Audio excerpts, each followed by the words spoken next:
about the position of India, the place of India in the current day geopolitics, security architecture and geoeconomics. And where is the world going and where is India going? What is India's place in that? So first of all, I would like to thank and congratulate Abhinav and his team, I think, for the excellent arrangements that have been made here. Also, I think a very warm felicitation to the Ministry of External Affairs for support to put all this together. I think it's an excellent idea to bring all of us out of Delhi to spend time together here in this beautiful city of Udaipur. Also establish long-term partnerships. I think all our conversations have really brought all of us together, and particularly given an opportunity to interact also with the young scholars here.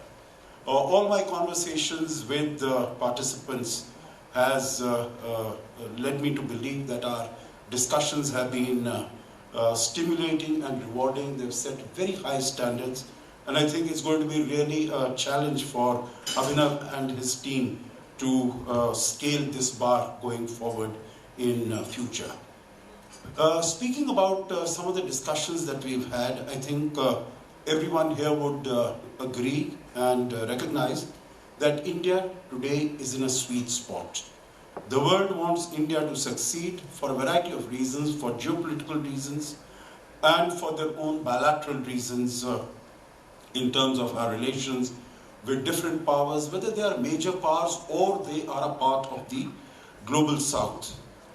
India is also well equipped today to make a big contribution, a significant contribution to peace, stability and prosperity in the world. And I think two of the outstanding features that strengthen, that bolster this particular position of India in the world, number one is the remarkable economic growth that has been taking place. If we look at the trajectory over the last 18-20 years, what we see is that from 2004 to 2014, in 2004, India was the 11th largest economy in the world. In 2014, it became the 10th largest economy in the world. Over a 10-year span, it improved its ranking by one position. And from 2014 to 2022, in 8 years, we moved from the 10th ranking to the 5th ranking. And we are slated to go on to become the third largest power by the end of this decade or beginning of the next decade. That having been said, of course, there are challenges. There are huge challenges. Whether they are to deal with the poverty in terms of per capita GDP, it is still low in terms of disparity in incomes. So I think our task is cut out. We have a long way to go. But I think in addition to that, the political stability that we have seen, not only over the last 9 years, but even before that, whether it is from 1999 to 2004, a stable government, next 10 years also a stable government, and now, of course, for the last 9 years and going forward, I think there are all the indications that political stability will be retained. I think all of us recognize that India has inherent strengths of democracy. It is the largest democracy, of course, but also very vibrant, very robust democracy. Also in terms of our diversity, whether it is race, it is religion, it is ethnicity, language, culture, cuisine. So diversity, which has proved to be extremely harmful and debilitating as far as other countries in the world are concerned. Diversity has emerged as India's strength. Then, of course, the third D is demography. So it is, we find that in most of the other countries of the world, whether it is Europe, it is China, it is Japan, it is Russia, there is the demography is very adverse. The populations there are graying. As far as India is concerned, our demographic dividend, our youth dividend, demographic advantage, started possibly about 10 years ago and is expected to last for another 40 years or so. But that is, we have to take full advantage. I would like to sound a note of caution here. I think we've been talking about India's position, India's role, India's contribution. I don't think we should make ourselves believe that India's rise is inevitable. I think we need to recognize that there are challenges, and we need to recognize that we'll have to work towards achieving our position and our destiny in the world. First, in terms of, and that we spoke yesterday also, and General Satish Dua had alluded to it in detail. First is we have to focus on our economic growth. Now I recognize India is the fastest growing major economy, a GDP growth of 7%, and it has been just not during the pandemic year where our economy went down by about 6.8%, but after that it has been a steady growth. And going forward, we really need to develop at 8 to 10% if we have to achieve our objective, our aspiration of utilizing the next 24 years of Amrit Kal up to 2047 to become a developed economy, to provide a decent standard, a good standard of living to our people. And I'm very happy to say that several new initiatives have been taken by the Indian government, whether it is in terms of Atmanirbharta, that is in terms of Make in India. But I think we also need to underline and underscore, emphasize that Atmanirbharta is not creating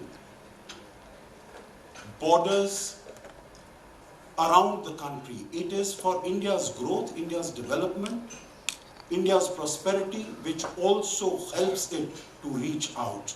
And we have seen that India's growth should be of benefit to the world. We have demonstrated it through the Vaccine Maitri initiative. We started our own vaccination on the 16th of January 2020, and our first exports in gratis as complimentary vaccines went out to our neighborhood 4 days later on the 20th of January. And till date, we have supplied more than 300 million doses of vaccine to more than 100 countries.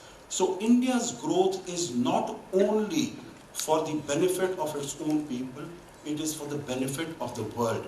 And that is what Atmanirbharta really denotes. Whether it is in the area of startups, the Jan Dhan Yojana, the bank transfers to the accounts of the most marginalized and the dispossessed people, in terms of the digital transformation, which we have identified as a global common good which we can share with all countries. Many new initiatives like the GST, like manufacture of semiconductor chips in the country, the productivity-linked incentive scheme, the IBC, the insolvency, bankruptcy code. So many initiatives are taken, have been adopted, have been launched to take India to a faster path of growth. We need to create infrastructure. Not only physical infrastructure which is being done, but also the social infrastructure in terms of enhancing our education levels. The national education policy has been launched with effect from 2020. We heard about it in the morning also today, even in the area of health infrastructure, and so much more. I think the second aspect, in addition to economic growth, because that is the sine qua non of our the countries occupying the position in the global community, is domestic stability, political stability. I spoke about it that it has, we have been stable for the last several decades, but I think we need to realize that in today's world, on issues of national security and core foreign policy, there needs to be unity across the board. The third is in the area of course, of global alliances. Those are very important. They are important for both economic growth, when we want capital to come from other countries, technology to come from other countries, and also in terms of balancing for security of the country.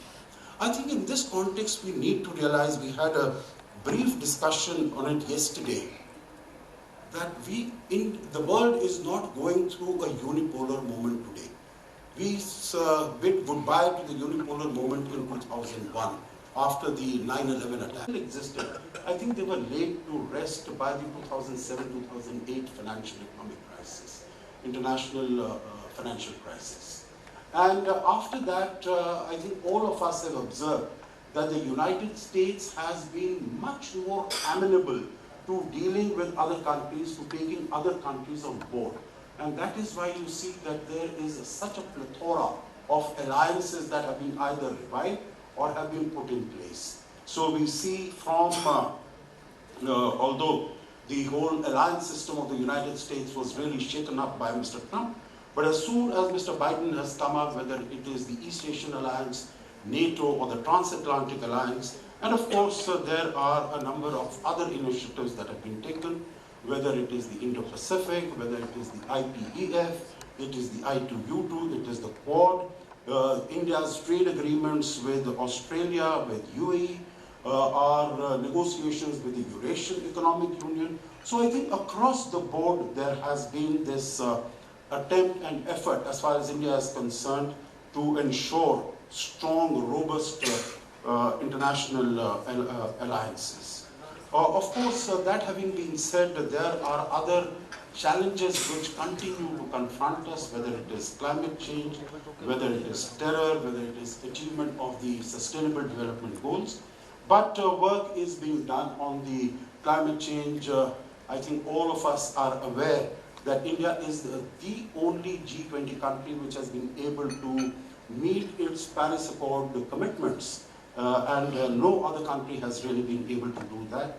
We have announced very ambitious targets of 500 gigawatt of renewable energy by 2030. We have also announced a net zero by 2070. So India is well on its path. I would like to say is, and it has emerged from our discussion, that India wishes to become a thought leader while providing, as I said, a good standard of living to its people, peace and security. It has no ambition, no aspiration to become a superpower in the world. And in that context, it is working, its domestic and foreign policies are tuned towards achieving this objective. So I think what really needs to be recognized is that India today has become a partner of choice for all countries.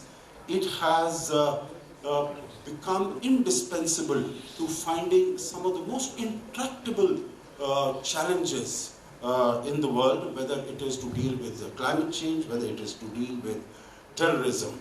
So in conclusion, I'll say that I feel confident that discussions during the present conference will contribute significantly towards achieving these goals. But I think the biggest contribution that this conference does is to bring the discussions, to bring the deliberations out of Delhi, out of into some of the major important centers of Delhi, because foreign policy today is really becoming, as the Prime Minister has said, G20 should be a bhagidari, it should be a people's movement. Foreign policy is also extremely significant, and people, whether it is not only research scholars but even ordinary people, citizens, need to understand and appreciate the contribution of foreign policy, of diplomacy, of security in terms of ensuring the sort of lives we are living and what we are able, the government and the society is able to provide for us. So with these words, let me thank each and every one of you for your presence here, for your very active participation, and thank Abhinav and his team for the remarkable work that is done. Wish you all the very best for future successes.